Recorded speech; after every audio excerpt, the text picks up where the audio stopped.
Well, good afternoon, everybody. I'm Deb Sofield, and you're listening to my weekly podcast series called Encouragement for Your Life. Most of you know I'm a national speaker, trainer, and coach. I like to say I help people find their voice and learn to use it. I'm also a conference speaker on the topics of public speaking, presentation skills, how to deal with the media, and crisis communication. I've got a number of other presentations on my website if you'd like to check those out.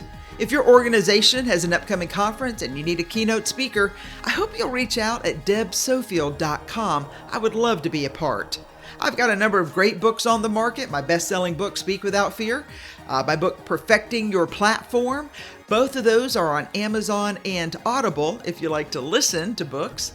And my series, Encouragement for Your Life, which is a compilation of these podcasts, they're available on Amazon, volumes 1 through 3. Just go into Amazon, type in my name, Deb Sofield, all my books will appear. I have a great theme for today. I'm continuing the whole series on emotions, and today we're going to talk about the emotion of scarcity. I'm Deb Sofield. Stay with me. I'll be right back. So I'm continuing my series on emotions.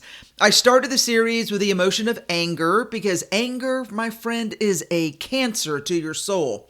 So to have any chance for a successful and happy life, friends, you've got to let it go. And then I talked about the pain of personal shame. Shame is a failure to meet your own standard of behavior. And this emotion will wreck your life if you're not careful. I added in the thought that you should stop thinking that others have to accept your forgiveness to be forgiven. They don't. Once you've done your part, you are now free. So walk away without the burden of shame. And then I spoke on jealousy. Jealousy, that green-eyed monster that will wreck your perfectly happy home and make you, a normally normal person, become insane with rage, keeping you up at night, fretting over things you cannot control. And then we spoke on the emotion of worry. And I have added that worry is a useless emotion because worry keeps your focus from real things. So this week, I want to talk about the next emotion, and that is scarcity. The idea of having less than you feel you need. I was on a plane this week and I read an interesting book called Scarcity. And it was a thought-provoking book from the standpoint that many people make serious life decisions on a scarcity mindset. The book's definition of scarcity is having less than you feel you need. Now that definition is important on many levels, but today I want to discuss a few thoughts that really stood out to me, especially when I think about how the mental emotion of scarcity can limit your vision for life and your hopes and dreams for your future. Ben Sweetland has said, "The world is full of abundance and opportunity, but far too many people come to the fountain of life with a sieve instead of a tank car, a teaspoon instead of a steam shovel. They expect little, and as a result, they get little." Because, my friend, if you believe in the definition of scarcity as having less than you feel you need, then, as I say all the time on my show, you can and need to change how you feel. Listen, at any moment you choose, you can change how you feel about a situation. You may feel like you're in jail, but friend, let me remind you, you are the jailer, and you can unlock the door and step into freedom anytime you choose. Because you can change the way you feel, even if you feel like you don't have enough. If you were to sit with me over a cup of coffee and I ask you the question, "Hey, what do you expect out of life?" What would you say to me about your vision for your future? Would you tell me that you're just happy to get by in life because subconsciously you expect little? Have you told yourself that you don't need to expect more than you think you'll experience? So friend, hear me. Here's the problem with that mindset. If you expect little, no doubt that's all you will get. Now, to be realistic, just because you expect much doesn't mean that you will receive much in the way of tangible goods. You might, in fact, I hope you do, but most of us will tell you that sometimes the best gifts are the ones you cannot buy or pay anyone back for because they come from a place of love. Friends, hear me. Starting today, let's think in a new way and set aside our fear of the lack of anything. Because once you change your scarcity mindset into one that is free of fear, you'll open doors of opportunity that might have previously been shut. When you look at your life with a mindset that there is not enough, with that deep emotion of scarcity mindset, there's no doubt that it will permeate into all aspects of your life and leave you with less of the things you've worked for, hoped for, dreamed about. All because you chose to see the little instead of the much in life. There are libraries full of articles about what is popularly called the abundance mentality, and how if you see the world through rose-colored glasses, all good things will come your way. Now, I'm not discounting that. Okay, well, maybe just a little. But the bigger thought is this.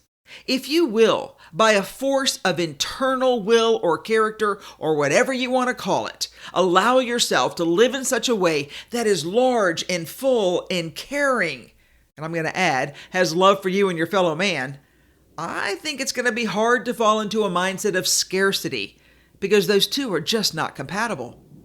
Stephen Covey once said, people with a scarcity mentality tend to see everything in terms of win-lose. There's only so much, and if someone else has it, that means there will be less for me. The more principled centered we become, the more we develop an abundance mentality. The more we're genuinely happy for the success, well-being, achievement, recognition, and good fortune of other people. Why? Because we believe their success adds to, rather than detracts from, our lives. Having a scarcity mindset about life alters how you look at things. The impending fear of having less than you feel you need may make you choose differently to the detriment of your amazingly full future in life, because scarcity has been described as a famine mentality. In a sense, you are starving yourself when the table is full for your taking. So I have to ask, why? Why are you not living up to your full potential? Why are you not giving yourself the benefit of a doubt? Why are you not stepping into the light to be who you were born to be? Did it ever occur to you that you, dear listener, you are enough, and you have enough, and there will be enough if you will reach out before you fall and ask for help from those who love and care for you? I have to ask, what are you afraid of? Being hurt again? So really, what you're telling me is that you won't step out because of scarcity, having less than you feel you need. Let me counter that argument and ask you this. Isn't something better than nothing? And we can agree that something at least has a chance to grow when given the right resources like light and food and love and water. Friend, you're giving up before the end. You're giving up because you feel, and I put that in quotes, like you have less than you need. I can understand for some, scarcity with all its lies and faults will capture your mind and convince you that that is all there is. So there's no need to put yourself out there to love again, to build again, to dream again, because you think it will not work out. Let's just stay where you are, doing what you do, not rocking the boat, because scarcity never packs a life jacket. Scarcity would rather you sink to the bottom of the lake than hand you a way out, because scarcity loves to lie when it tells you that there's not enough, and certainly not enough for you. Friend, that lie alters how you look at things, and it makes you choose differently, actually wrongly, leading to a dead end. What can I say to you?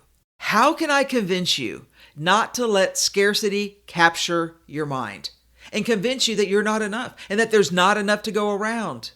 You are. There is. In fact, if I can move you to an abundance mentality, you'll see that there's more than plenty to go around and everyone can have a seat at the table of success, especially you.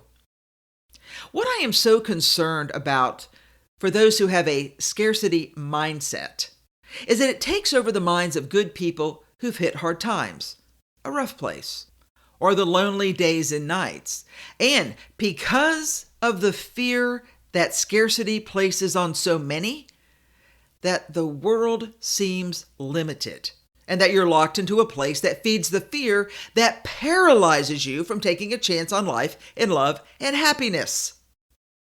The author, Brené Brown, in her book Daring Greatly says, the root of the problem of why so many struggle is that we're living in a culture of scarcity. For example, if I give you the phrase, never blank enough, it only takes a second before you fill that blank with never good enough, never perfect enough, never thin enough, never powerful enough, never smart enough, never certain enough, never safe enough, never extraordinary enough. Brené Brown goes on to say, scarcity is a never enough problem. Scarcity thrives in a culture where everyone is hyper aware of lack. Everything from safety and love to money and resources feels restricted and lacking. We spend an inordinate amount of time calculating how much we have, want, don't have, and how much everyone else has, needs, and wants. So how do we address the problem? The solution to scarcity is simply enough. Knowing, as Brown writes, that you are enough. See, to be enough is to become vulnerable, to expose your weaknesses, insecurities, and failures to yourself and others, and to know that you are enough. Friends, the emotion of scarcity is a lie. Don't waste another day in the fear of something that can change for the good for your amazing future. Why? Because you are enough, there is enough, and I am here to say, take your seat at the banquet table of life and live out loud. Why? Because there is enough. Tough lesson. I know all these emotion series that I'm going through, I think they're all tough. But this one especially hits hard because we just think there's not enough to go around and everybody else got it, but we did. But here's the case, that is just a lie. Friend, you're going to have to change your mindset to have the mindset for success. And I will say that if you'll stay with me through this series, I believe we can find success on the other side. So I want you to join me next week. We're going to continue this journey together because I want to help you find that better day. Now remember, I don't care what the world says about you. I want you to know that I care about you, and I care about you because I need for you to stop thinking there is scarcity when the banquet table is full. And friend, I'm going to walk alongside you until we follow that dream together of filling our baskets to full and overflowing. Why? Because you deserve it, and there's plenty to go around. All right, friends, thanks for joining me. Join me next week. Let's continue this great journey on the emotions for your best life ever.